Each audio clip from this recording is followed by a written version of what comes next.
The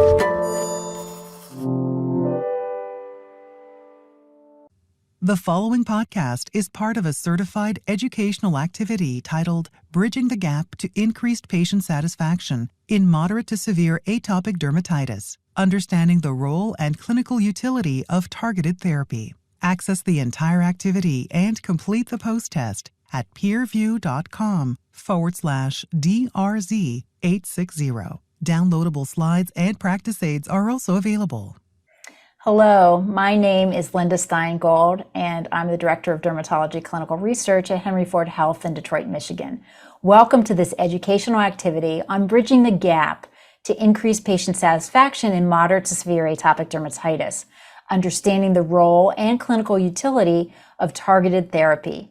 Joining me today is my friend and colleague, Dr. Jonathan Silverberg. He joins us from George Washington School of Medicine and Health Sciences in Washington, D.C. Welcome, Jonathan. Thanks. It's great to be here. So when we think about atopic dermatitis, we understand that this involves 9.6 million children in the United States. And it's interesting that about a third of them actually have moderate to severe disease. Now, this isn't just a disease of children. In fact, about 16.5 million adults have atopic dermatitis as well. Some of these have disease that has persisted through childhood, but some of them actually have new onset disease as well. And we know about 40% of our adult patients also have atopic dermatitis. And this is a chronic disease. We have to have a plan of action for acute flares as well as chronic control. And this is a disease that really is something that has a tremendous impact on our patients' overall mental health. You know, imagine walking into a room and instead of greeting the world with your smile, people see your red and inflamed skin and they kind of judge you. So a lot of our patients have psychosocial problems. We can evaluate the disease really based on its severity. Those patients with mild disease have some pink skin, slightly erythematous. They can have some flaking, some thickening of the skin. As it gets more severe, we can see increase in the redness and the thickening. Moderate patients might have a little bit of oozing and crusting. And then when we look at our severe patients, they can have much more erythematous skin. We see excoriations, it weeps, it crusts. And we can see patients who have mild, moderate, and severe disease within the same patient. And Jonathan, is that something that you see commonly? All the time. That heterogeneity, I think, is a real issue. Yeah, and that's why it's always a good idea to have a patient undress when you see them for the first time, or have somebody evaluate all of their skin the first time just to get an idea of how that skin looks. Now, in those patients with skin of color, it can be much more difficult to assess the severity because the erythema can be obscured. And, you know, we tend to underestimate the severity and we underestimate the extent of the disease. And for a lot of these patients, it's not only the disease, but it's the sequelae of the disease, the hyperpigmentation, the hypopigmentation, that's really quite distressing for these patients. Jonathan, do you have a way that you kind of can give people to get a better understanding of how severe the erythemas and the diseases in skin of color?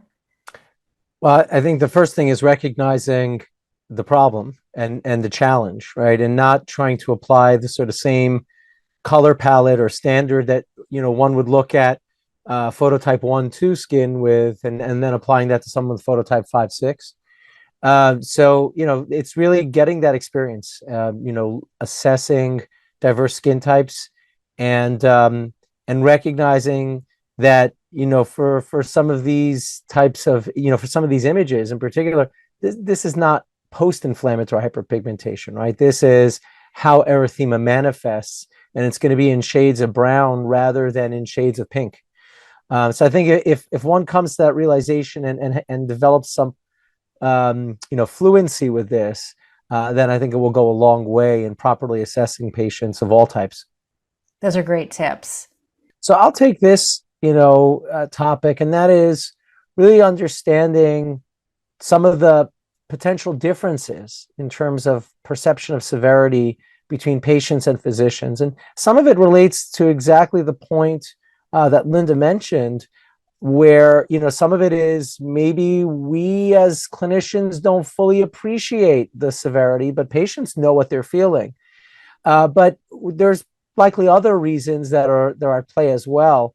But these are the results of just one study that has demonstrated that lack of concordance between patient and physician perception.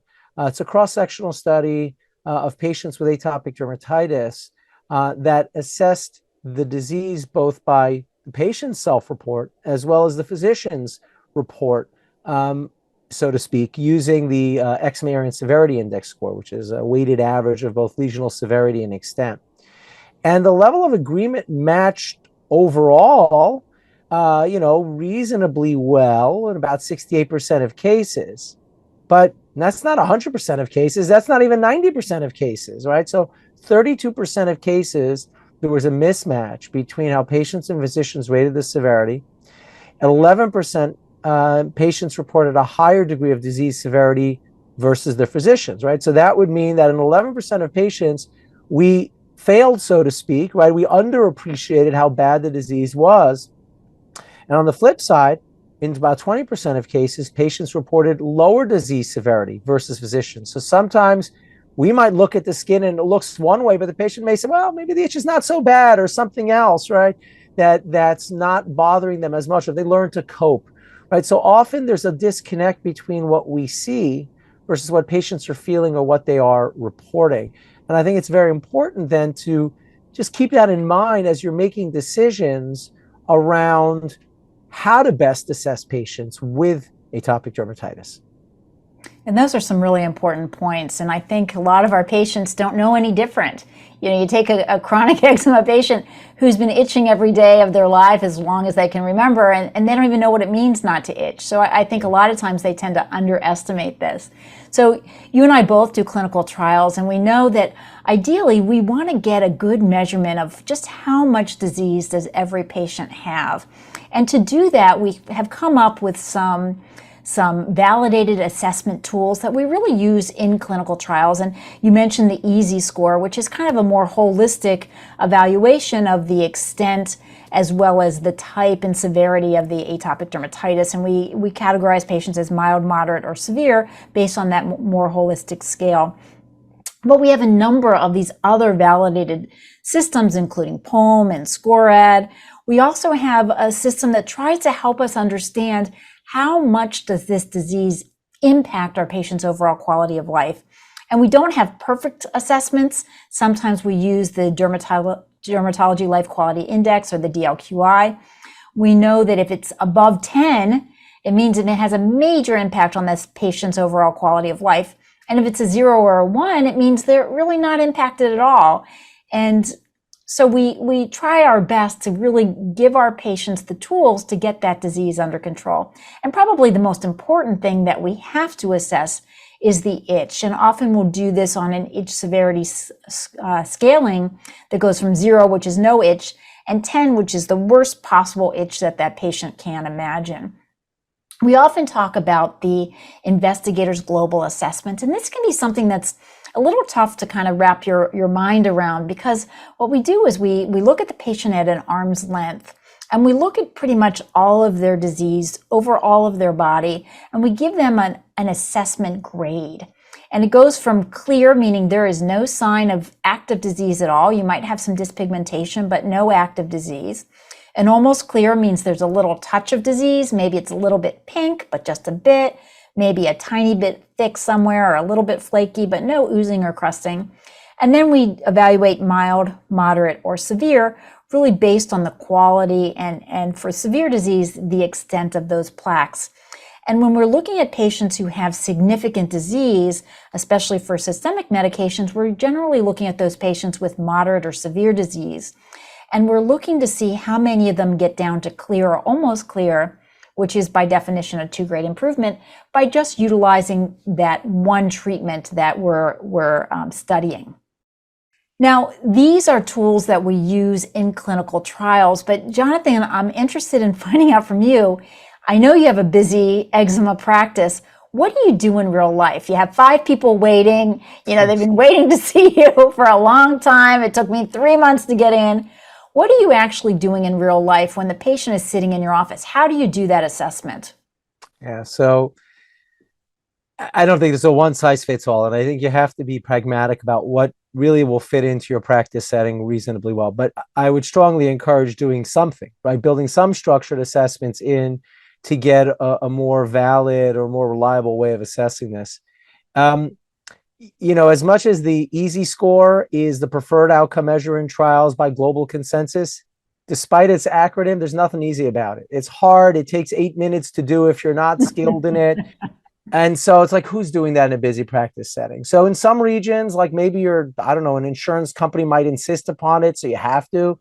But in general, if you're going to do a lesional severity assessment, I would say you take the pragmatic road. You do an IGA scale to look at the overall lesional severity, and you do a body surface area, because body surface area is super important in this disease, as it is in psoriasis and so many of other inflammatory skin disorders. But that's not enough. You've got to also assess the symptoms. So you talked about some of these already, an NRS itch.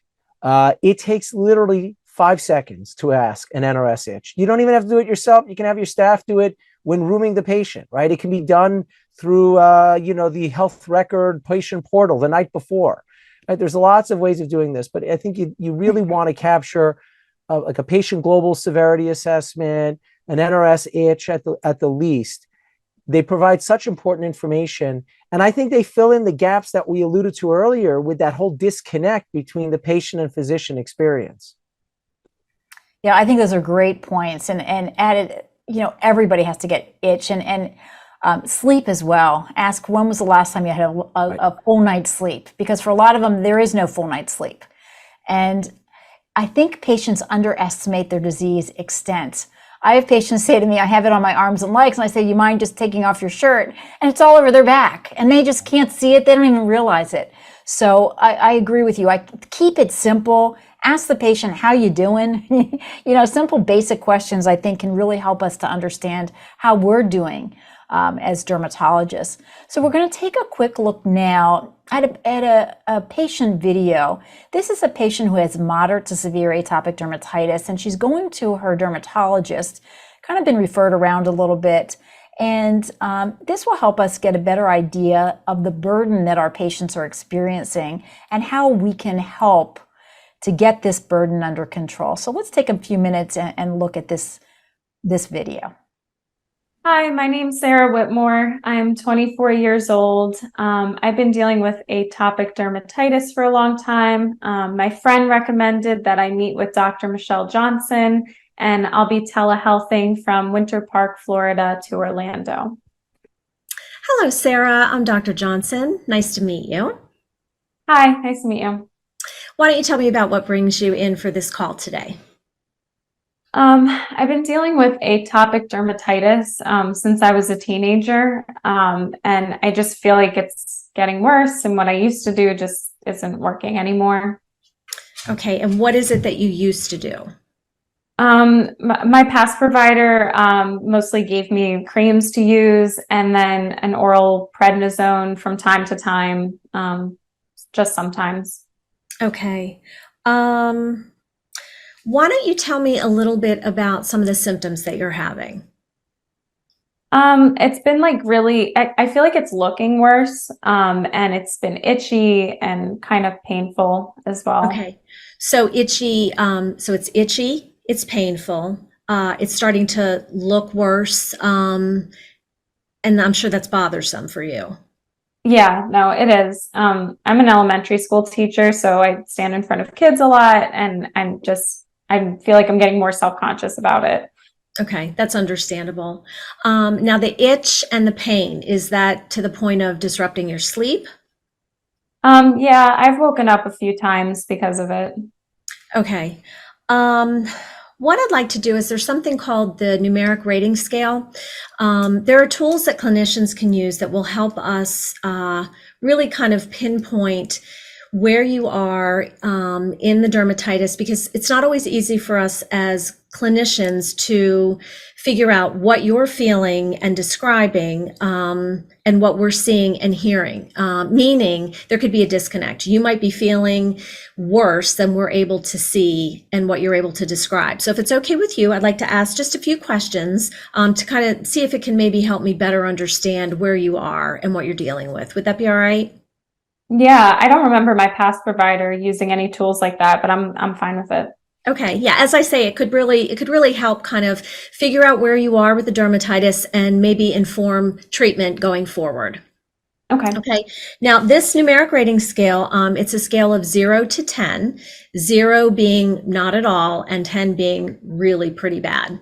So the first question is, how was your itch on average within the past 24 hours on a scale of 0 to 10?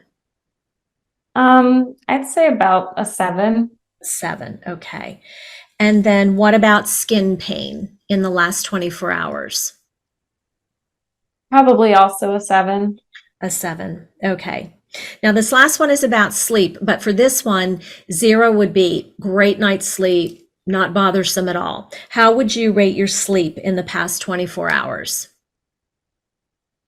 Maybe like a 6, because it does wake me up, once or twice a night. A 6. Okay, so you're getting some sleep, but it is disrupted. It's not a good night's sleep. Yeah. Okay. So I'm thinking based on your answers to the numeric rating score, I think I would recommend that at this point we step up to a biologic, because clearly the topical that you're using isn't doing the trick, and doing the oral corticosteroid intermittently and every now and then isn't really optimal for you either. If that's something that you would consider, that's certainly something that I would be willing to prescribe at this point. Does that sound agreeable? Yeah, no, I'm willing to try anything. That sounds good. Okay. What I would do is we'll prescribe you a biologic. I would have you check back in a few weeks. We'll see how you're doing with that. Certainly, we'd be monitoring you. Hopefully, you'll see some improvement. And then if that's working, we'll just continue on with that. And at the very least, we can start working towards something to figure out, get you some improvement, get you some relief, and see what track we need to take, because what you're currently doing isn't enough, but maybe we can figure out what is going to do the trick for you, and kind of move forward. I know this is frustrating for you, and I wouldn't want you to suffer needlessly. So Jonathan, that was kind of a typical moderate to severe woman with atopic dermatitis. And I think one of the key lessons here is that we tend to delay, I think, a lot in getting these patients to the systemic therapy that they need. And I know you're a referral source. How often do you find this? I think it almost by definition, everyone, right, who gets in to see me has already gone. I'm not the first dermatologist they're seeing, right? So they've seen probably at least a primary care physician, plus on top of that, one or more dermatologists or maybe allergists along the way. For many with chronic disease, I mean, they may have seen 20 dermatologists over the life course and are often so confused by the guidance. They're coming in with shopping bags of topicals and all kinds. So, I'm with you. I think we really need to work on, making the appropriate step ups sooner and not just letting patients languish with the same old over and over again. So we've learned so much about the pathogenesis of this disease. I think we're learning more and more every year. Can you walk us through where we stand today in understanding the underlying mechanisms of atopic dermatitis? Absolutely. And thanks for teeing that up. Yeah, I mean, there's a lot that we know now that, even 10 years ago, we didn't know. So it's an exciting time. One of the most I think, established both clinical and epidemiologic observations is that hereditary nature of the disease. Even before we understood any of the genetics, we knew that, boy, this runs in families. And so if one parent, has atopic disease, and that doesn't just mean atopic dermatitis, right? That could be asthma, hay fever, food allergies. You've got about a 50% increase in the odds or risk of the child having atopic dermatitis. Now, if both parents have it, right now it becomes a 300 to 500% increase in that risk of having atopic dermatitis. And up to 70% of patients with atopic dermatitis have family histories of atopic disease. Some have argued it might be higher and they just don't even know about it, right? So this is super common, and we understand that this is something that runs in families. More recently, though, we've really started to understand more about the genetics. And, going back to the early 2000s, we understood about flagrant gene, null mutations, knockout mutations as playing an important role in a large subset of patients. But it turns out it's just not that simple, And there's a lot more going on. There's epigenetic factors. There's a lot of environmental factors, right? So even when patients have the genetic predispositions, they often need that sort of second hit, of the environmental triggers, whether that's the dryness of winter or some other irritants or other things to really challenge the barrier and set it off. But once they have those defects in the skin barrier, as well as that immune dysregulation, those are the two sort of hallmarks of what make up atopic dermatitis. A lot of debate. What's the chicken? What's the egg? Is it the barrier that kicks it off? Is it the inflammation that kicks it off? It almost doesn't matter, because in all patients, both of these pillars are playing a very important role. From the skin barrier anomalies, there's a lot there in terms of decreased expression of filaggrin and epidermal lipids, ceramides, antimicrobial peptides. You have increased epidermal differentiation, all kinds of, increased transepidermal water loss, etc. On the immune side, we've got both, type 2 inflammation in the skin. We've got systemic inflammation that's happening. We've got, the comorbid atopic disease related to allergen sensitization. So there's just a ton going on. And that complexity has really been such a challenge to sort of target and figure out, well, which of these is the best way to treat patients, which is the most important. So this schematic gives you a little bit of or a lot more of a deep dive into the pathomechanisms of the disease. And it really illustrates, it's almost dizzying what's going on here, right? But to simplify this, you've got the skin barrier, so to speak, right? You've got the epidermis and the keratinocytes represented. You've got the superficial dermis with different inflammatory cell types. And arguably the most important effector cell in this disease are the T helper 2 cells, with variable contribution from other T helper subsets or other cell types. But you've also got the role of the nerve, because the peripheral nerve plays a very important role in itch, and they're all feeding into each other. And then you've got the environmental triggers on top of that. So you've got exogenous insults to the barrier. Then that's going to lead to the release of so-called alarmins like thymic stromal lymphopoietin, IL-33, IL-25. That's going to lead to the upregulation of inflammation in the superficial dermis. But then those inflammatory cascades don't just cause more inflammation, but they're actually going to bind to the skin barrier and lead to more issues in terms of the skin barrier, decreased epidermal differentiation, all the things that I already mentioned.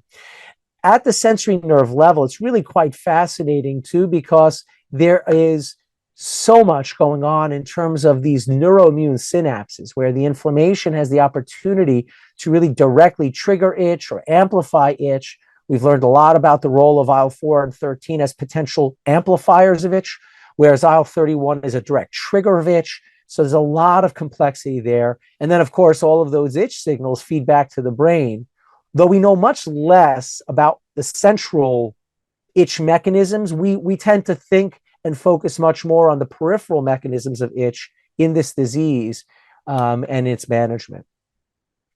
So let's take a closer look at the role of IL-13 in particular in the pathophysiology of atopic dermatitis.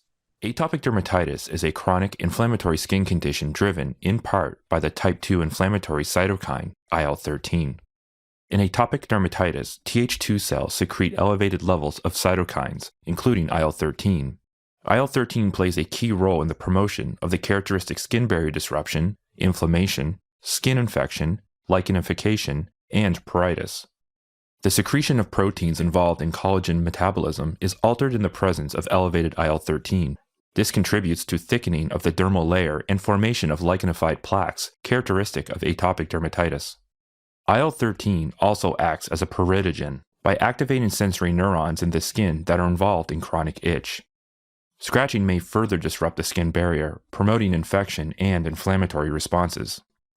Lebrikizumab is a humanized monoclonal antibody that selectively binds to an epitope on soluble IL-13 that prevents heterodimerization of the two subunits of the IL-13 receptor alpha 1 and IL-4 receptor alpha, without blocking IL-13 binding to the IL-13 receptor alpha 1 subunit. This prevents downstream JAK-STAT6 signaling, which in turn prevents the production of pro-inflammatory cytokines.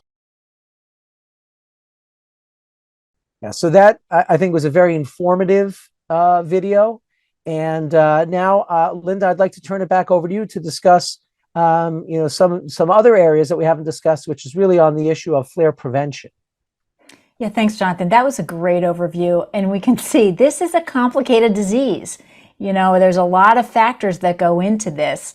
And when we think about treating it, we have to understand that we have to have a game plan in place that gets that acute flare under control, but also has a long-term maintenance plan. And when we talk about a flare, there's a lot of talk, well, what is a flare? And the European Task Force in 2020 basically defined a flare as an acute, clinically significant worsening of the signs and symptoms of atopic dermatitis that requires some type of therapeutic intervention. So, the goal is we got to get that flare under control, but you can't stop there. We have to have a long-term game plan. And, that I think that's part of the problem. And I've seen this with my own patients. They think I'm going to treat the flare and then I'm going to stop, and they don't necessarily think about the other things that go into that flare trigger. There are endogenous issues. We have hormonal changes. We have changes in the microbiome. We have environmental triggers, allergens and antigens. And you talk to some patients, they flare up in the summer when they sweat, and others flare up in the winter when it's cold and dry. And some, you go shopping and you buy the wool sweater without trying it on first. You get it home and you can't wait to get that thing off because there's no way you can have that irritating fabric on your clothing. So there are so many different things, and they might be different for every particular patient. And Jonathan, talk us through, there is such a major impact of this constant flare and then back and then flare on the patients. Yeah, these are such important issues, and I think they're often overlooked in clinical practice because they take time. You've got to interact with patients, and you've got to sort of hear that out, and it does take time to assess, but it really pays off because if patients can understand what their triggers are and avoid them in a way that's not going to sort of ruin their quality of life, then that can make a major impact in terms of stabilizing the disease long term. The challenge is so much of the impact of the disease on patients is actually sort of a consequence of a lot of the different, trigger avoidance techniques. So for example, right, the impact of sweat. Well, they don't exercise as much. Now they have reduced physical activity. Going out in certain social situations that may provide a little bit of stress or work-related stress can flare them up. So what do? They avoid that work stress. They avoid certain occupations, or they won't go out with their friends. And all of a sudden, we see the disease impacting every aspect of patients' lives because they're trying to cope and find those strategies of avoidance. So we've got numerous studies done over the decades looking at the burden of the disease at the population level, at an individual level. At the population level, it is arguably the most burdensome skin disease overall, looking at both, when you combine prevalence and the individual patient burden. Some of the estimates have put it, and those are conservative estimates from older literature, at over 4 billion in annual burden. It's likely probably 30% or more than that nowadays. Increased sick visits, sick days at home, impact on mental health, skin pain, social isolation, really affecting all aspects of patients' lives. And I think, even if you're not going to ask about all of these in clinical practice, just recognize at the very least that these are all possibilities and how severe bad atopic dermatitis really can be for patients. Yeah, I totally agree with you. And one of the easy questions that I ask my patients to truly get a handle on how bad their disease is I ask you, how often do you think about your skin? And for some patients, they don't even understand the question. They're thinking about their skin 24/7. I'm always thinking about my skin. I'm thinking about what can I wear? Where am I going to go? What am I going to do? And I know I'm making headway when my patient comes in and I say, how often do you think about your skin? And they look at me and they smile and they say, I don't think about my skin anymore. Right. And that means we're doing a great job. And so just to talk about now how do we get there? What are some of our treatment strategies? When we look at all patients with atopic dermatitis, the foundational therapy is really good skincare. And we talk about soak and seal. Bathing is actually quite important for these patients. We want to bathe with gentle cleansers, but we certainly want to seal in the moisture once that happens. We know this debrides the skin. And with those patients with more mild to moderate disease, we certainly start with topical therapy. Topical corticosteroids are the mainstay of therapy, and we advance as the patient has more significant disease. We utilize our non-steroidal options, including the topical immunomodulators and crisaborole. And we have ruxolitinib for mild to moderate disease that I think has been really revolutionary in getting these patients under control and controlling that itch. But as those patients have more significant disease, we really have to start thinking now about giving them a systemic option that not only will get that flare under control, but will also keep them on a long-term management level. And, it kind of changes the way we think about this, and we have to think about this as a chronic disease. This is like a diabetes or a high blood pressure. We're not going to necessarily episodically treat, but we're going to put you on a good treatment regimen, and we're going to keep you on that regimen. And when we look at this list, Jonathan, 6 years ago, we didn't have this list. We had the broad systemic immunosuppressants, but we didn't have these wonderful new drugs that we have now. For those patients with moderate to severe disease, we have biologic agents, we have the oral JAK inhibitors, and these have all been quite revolutionary in really getting these patients under control and keeping them under control. And this, depicts where we've been at, until not that long ago, right? And how things are and why we've needed to evolve, is that, patients who get topical therapies just aren't well controlled. And yes, we've seen new developments in topical therapy, and we're very happy. And some of this research predates some of those new therapies. But we have to fully acknowledge that for so many patients, probably no topical will ever really do the trick, and we're going to have to recognize when is it time to make that step up to systemic therapy. But here what we see is that, you have got amongst adults and adolescent patients who are getting, topicals alone or, topical plus systemic therapy, that you've got here, across both subsets, whether it's adolescents and adults, substantial subset of patients who are reporting dissatisfaction with their current treatment, whether it's physician-reported dissatisfaction, whether it's patient-reported satisfaction. We're not happy with all the options, right, with their success either on the topical realm. We may lean there initially for safety reasons, right, but we're not getting the results we would love to achieve for our patients. And so this really illustrates that in the types of patients that we see, we could do more. And we definitely need to, I think, consider that growing toolbox that Linda just showed us, which, and we're so fortunate to have. So now we're going to take a look at a patient with moderate to severe atopic dermatitis who's experiencing, frequent flares, and how his clinician decided to approach getting them under control. Hello, my name is Mark. I'm 27 years old. I live in Tampa, Florida, and I have atopic dermatitis. I was recommended by my fiance to try this new provider. So I'm really excited to see if maybe I can get some relief. Hi, Mark. I'm Dr. Johnson. Nice to meet you. Hi, nice to meet you. Why don't you tell me what brings you in for this call today?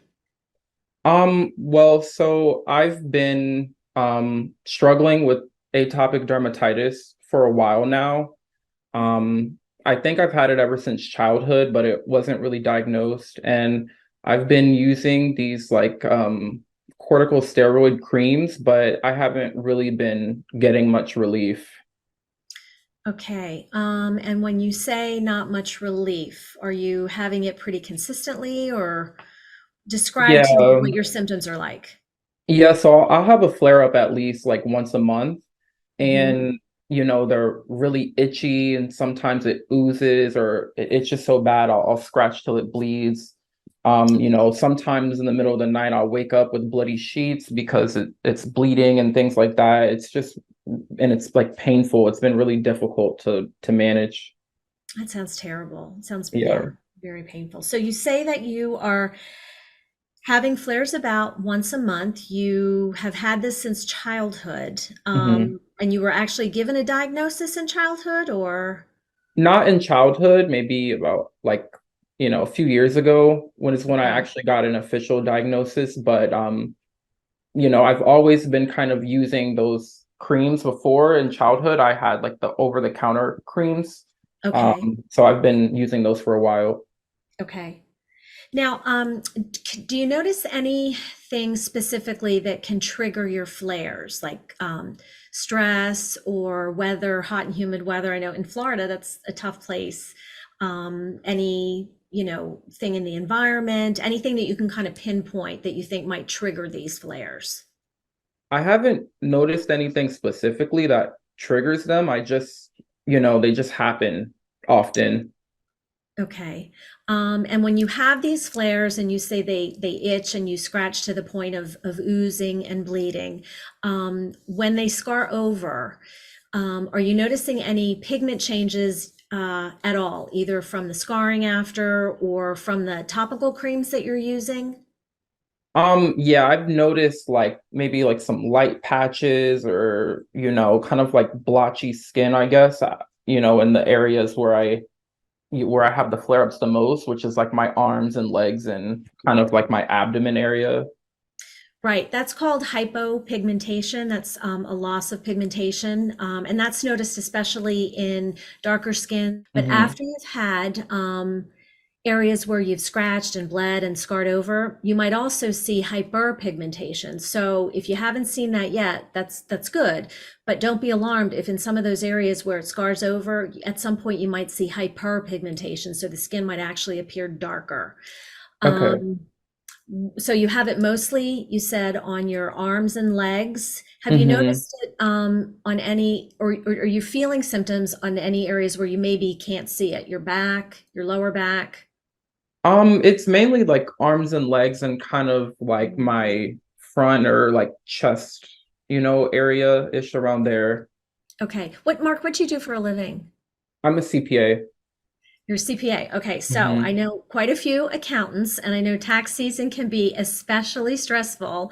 Did you notice flares more during tax season or still kind of the average flare that you usually It have? was kind of I guess the average flare. I mean, I was definitely stressed during tax season, but I didn't really, pay attention if it was because of stress. It seemed to kind of, they happen frequently. So I wasn't able to tell. Okay.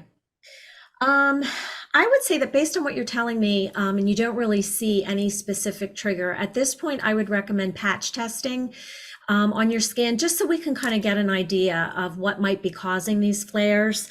I'm also thinking that since hypopigmentation has been associated with long-term use of the corticosteroids, it might be time to introduce a biologic therapy in the hope of minimizing these flares, get you some relief, and help really to control your atopic dermatitis. If that's something that sounds that like you'd be willing to try, my recommendation would be that we try a biologic and switch to a topical preparation that's called a calcineurin inhibitor. We would give that a try for maybe 3 to 4 weeks, come back with another call, see how you're doing. Hopefully you'd get some improvement. It might not be long enough since you're only having flares about every month or so, but my goal would be that you would at least see some improvement. And if that's something you'd be willing to try, that's certainly something I think I would recommend at this point. Does that sound agreeable to you? Yeah, I'm definitely willing to try. I mean, any kind of relief is better than what I have now. So I think that was a very helpful video, and gives us a little bit of a sense of some of the things we can do, and implementing some of the different patient reported outcomes and experience there. Um, Linda, how do you go about this, especially when it comes to telehealth, right? Because there's definitely, I think, limitations to what can and cannot be done. What are your thoughts on that? Yeah, and I know we live in a world where sometimes telehealth is the best that we can do, and that's it can be a very important option. I do hope though, and we know with these particular patients in these videos, they had seen other dermatologists. They did have full skin exams done. We did, their dermatologists currently had assessments that were done, so they were able to do a telehealth visit. I find it easiest though with an established patient. I like to have my hands on them up front, look all the places where I want to see as opposed to where they want to show me. And then really check in. We can check in by telehealth once they're on an ongoing treatment regimen just to see how they are. I agree. And sometimes if I don't have that luxury for whatever reason, supplementing with patient photos can be very, very helpful. Whether that's the patient sending their own photos or if it's a patient who's been previously seen by another provider in the practice, I may have access to photos in the EHR that help me get a better understanding and round out that picture. So thanks for that. So now let's shift gears and talk more about some of these new targeted biologic therapies that are out there. And we are so fortunate. There are 3 biologics that are targeting type 2 inflammation that are either approved or about to be approved for atopic dermatitis, particularly for moderate to severe disease after they've already had an inadequate response to topical therapy.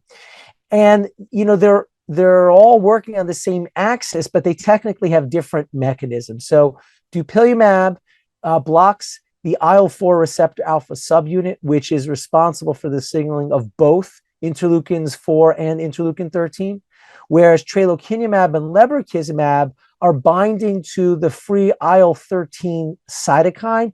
And even there's some nuanced differences between the two of them in terms of their impact of on binding to what is called the decoy receptor, the interleukin 13 receptor alpha 2.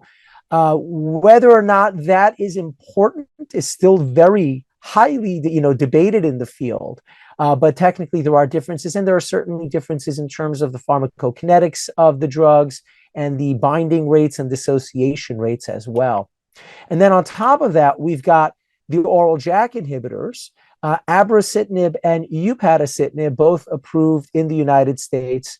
They are selective JAK1 inhibitors, and JAK1 is responsible for the downstream signaling of both interleukin 4 and 13, as well as other important cytokines in the pathogenesis of atopic dermatitis. And when we look at the data, now there is an extraordinary amount of data for all of these drugs. I mean, we are so fortunate. If you love data, you could read this stuff for months on end, right? We're just going to present just a teeny snapshot of some of the key data for you to be aware of. So these are sort of the pivotal data from the Solo 1 and Solo 2 trials. These are the flagship monotherapy studies looking at dupilumab in adults 18 and up with moderate to severe atopic dermatitis, no background topical therapy. So this is monotherapy. And what we see is that between 35 to 40% of patients achieve this investigator's global assessment score of clear or almost clear, and about 50% of patients achieve this EASI-75 response. And so this gives you a little bit of sense. And IGA clear, almost clear is a very robust endpoint and indicates patients are doing very well. EASI-75 responses are a little bit less rigorous to achieve, which is why there's a higher rate of patients achieving that. But it reflects a moderate clinical improvement. But there are significant improvements observed across literally hundreds of endpoints shown in post-hoc analyses, secondary endpoints, different trials as well. And so I think we can be quite clear that it is effective at treating the whole patient with moderate to severe disease. When we look at the sort of the kinetics of response, and also taking into account that in the real world, clinical trials, we like monotherapy studies because they're easier to interpret and the results. But in the real world, we're used to using biologics together with topical therapy. And so we've got data from the Chronos study, which used background topical corticosteroids or calcineurin inhibitors at the investigator's discretion in both treatment arms, in the dupilumab arm and in the placebo arm. But what we see is that there's a little bit of a difference in the kinetics of response. For an EASI-50, which is a minimal clinical improvement, there already is a plateau happening between week 4 and week 8. Whereas for EASI-90, shown at the bottom, that takes longer. And it's debatable where that plateau even happens, but recognizing it may happen after 6 months. I love to just high level summarize this for patients to let them know, look, there's a range of responses. You should expect to already have some good improvement within the first 4 weeks or so. But, especially for tougher cases, it might take 6 months, maybe even a year till you get to that clear point. But just, if you've already gotten that early response, you can be pretty comfortable that it will continue to improve over time. From the safety perspective, overall, the results have been quite clean. Has been one of the major strengths of targeting type 2 inflammation. What we see overall is low rates of discontinuation due to adverse events. But the two biggies that came up in the trials were the injection site reactions, which are usually manageable, and then the ocular surface disease, call it what you will, conjunctivitis, dry eyes, eye pruritus, a variety of different labels that showed up in the trials, but they're all showing sort of the same thing. And those are increased with dupilumab compared to placebo, and we see it in the real world.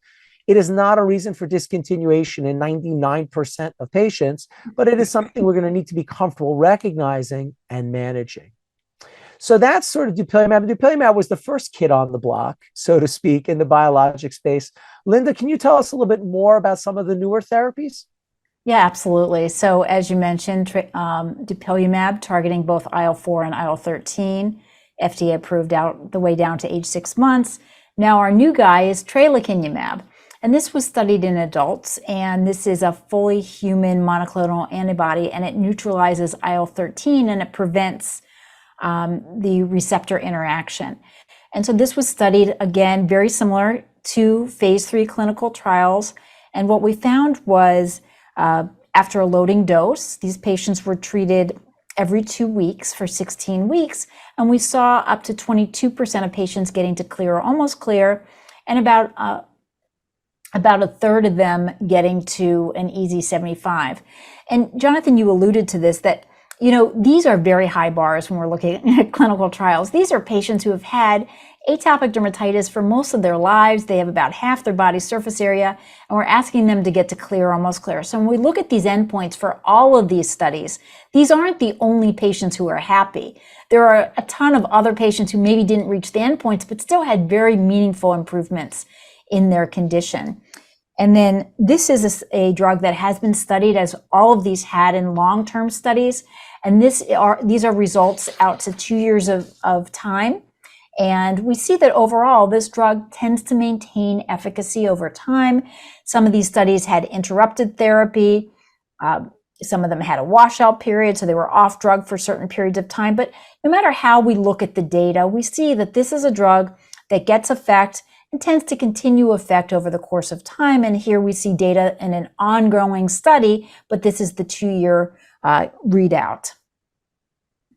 And when we look at safety, again, these are really safe drugs. These are biologic drugs, and people think, oh my goodness, I'm getting an injection, what's happening? But these are very, very safe drugs. And again, the most common adverse events were upper respiratory tract infections, and we do see some conjunctivitis with tralokinumab as well.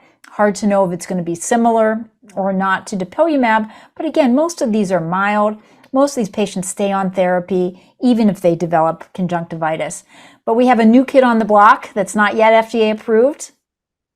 Yes, and that is lebrikizumab. And so conceptually similar mechanism as it targets the interleukin-13. Again, nuances in how it binds and the binding affinities and dissociation rates. But here we see, from the primary studies, which are the Advocate 1 and Advocate 2 phase 3 studies, similar results overall, but very nice results, comparable to what was observed with the efficacy seen in the dupilumab studies for both the IgA clear, almost clear responses, as well as the EASI 75 responses.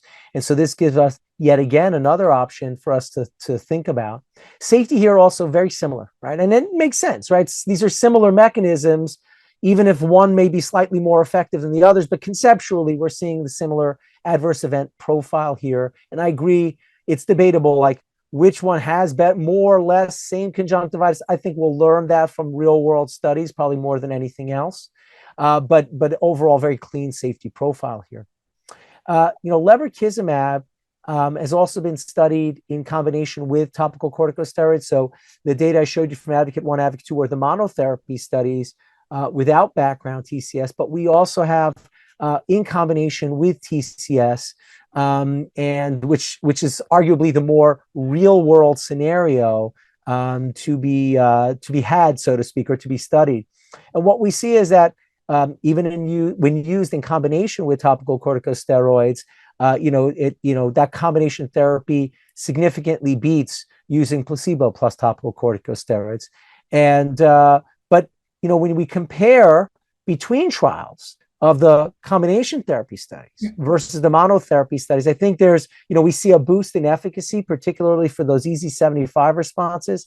And I think that's suggestive to us of what, the real world, we probably would want to recommend using it in combination with topical corticosteroids to get a little extra oomph, so to speak.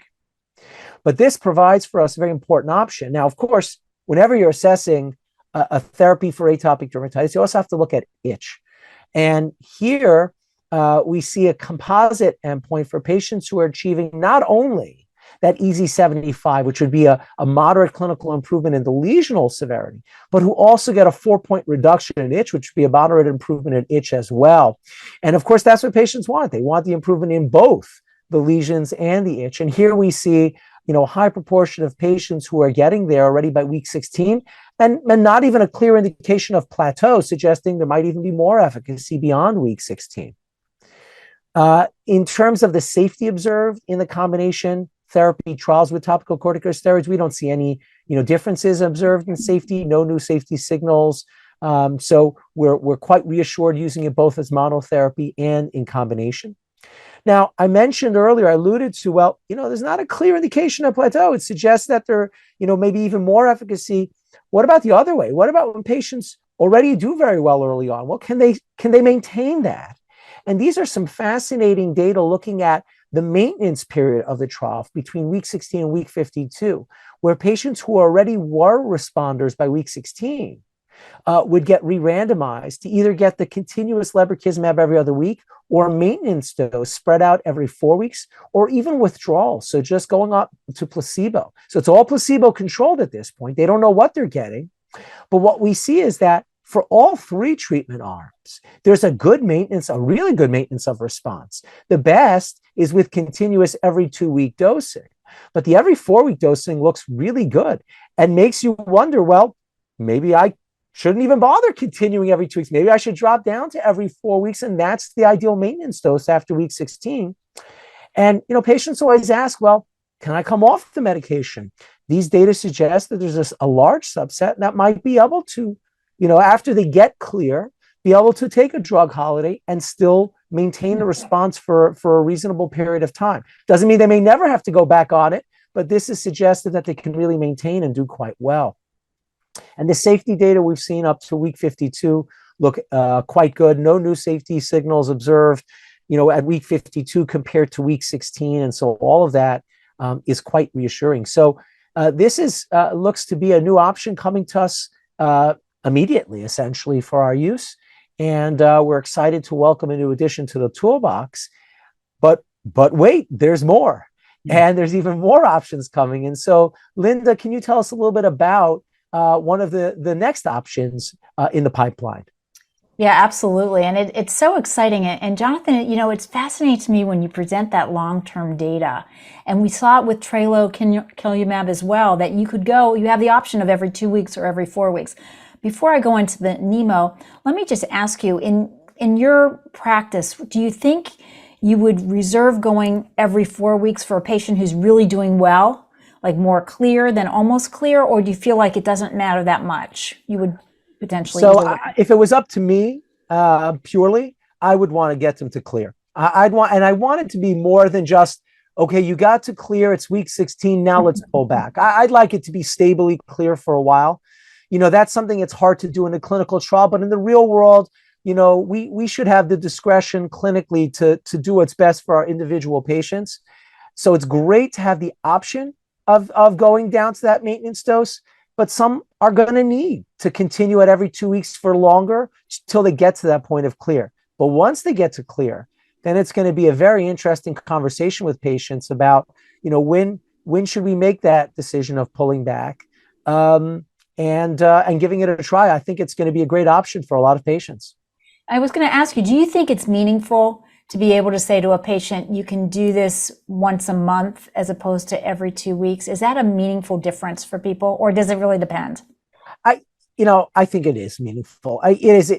it would be more meaningful if it was once a year, right? But Right. but I think once a month really makes a difference. And I think it's not just less shots. It gets back to a point you mentioned earlier, that patients every minute of the day are thinking about their disease. Every day they are thinking about atopic dermatitis.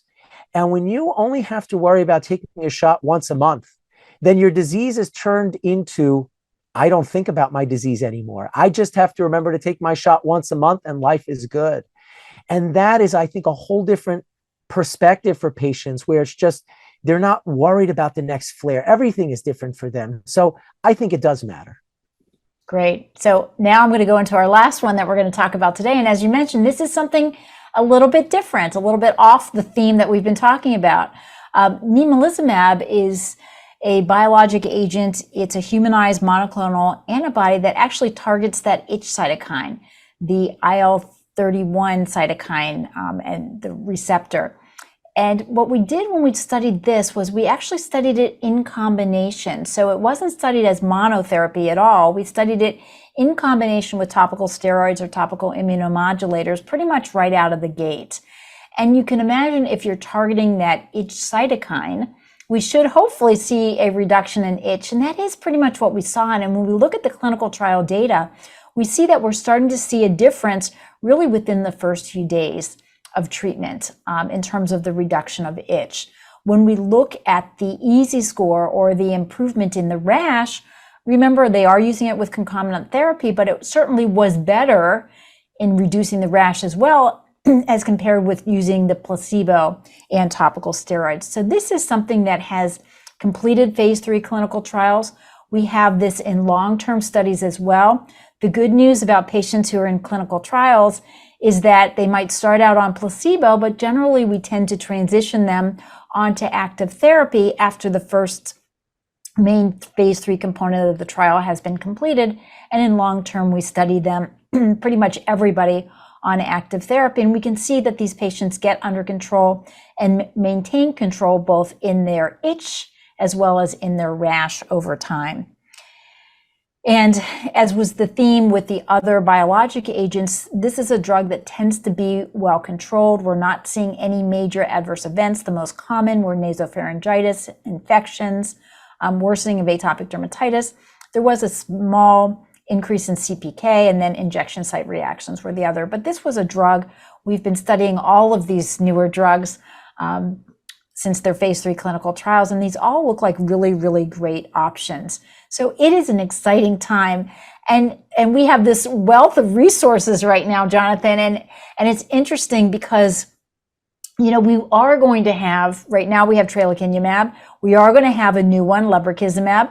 This one will probably be approved, we hope, down to age 12 out of the gate.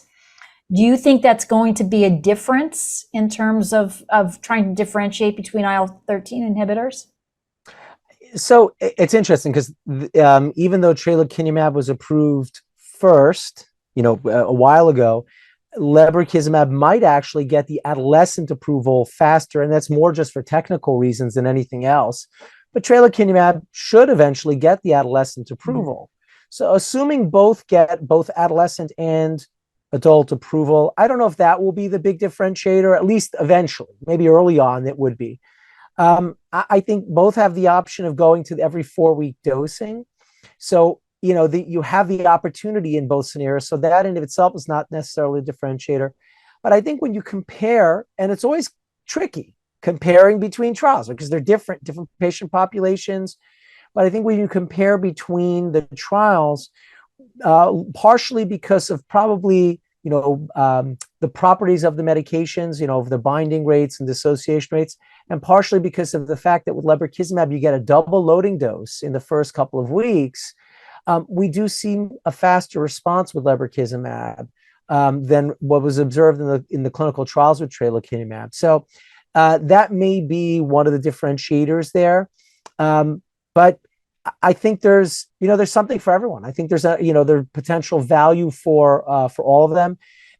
With tralokinumab, there may be, this is a very debatable point, but the data suggests there might be a slightly lower rate of the conjunctivitis as an adverse event. So that could be a potential differentiator. But I'm looking forward to seeing some really good real world studies where we can then get a better sense of how they all sort of perform in a relatively comparable environment. You know, as you mentioned, similar classes of drugs, but these are different medications. They Absolutely. bind differently. They have different binding affinities. Would you potentially use one medication where another one didn't necessarily give you the results that you were looking for? That's a great question. I think we always crave more data for something like that, right? But from the post hocs that we have seen of, what are essentially case series, anywhere between 10 and 30 patients in the clinical trials who previously failed dupilumab. Well, they went on these therapies, and there were subsets of patients who did well. In the case of tralokinumab, because it's already approved in different regions of the world, we've already had real world case series published out there, not even from the clinical trials, that have said that some patients can do very well. So I think that lends itself to a paradigm, if you will, of potentially cycling through the biologics, similar to what was done in the world of psoriasis with some biologics, where they may do better with one, TNF alpha blocker than another in psoriasis. Here, we may find that one, IL-13 or a blocker works better than the other one, or even better than the IL-4 and 13 blocker.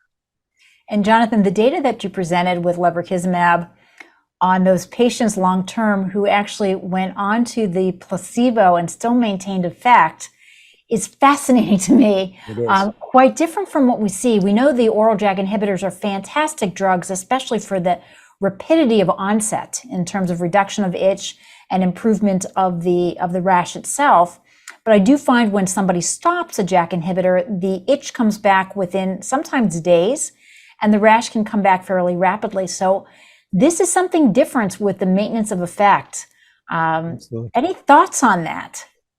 It's fascinating. Every once in a while, even with the JAK inhibitors, you'll have a patient who maintains, but it's got to be someone who was like stably clear for a really long time.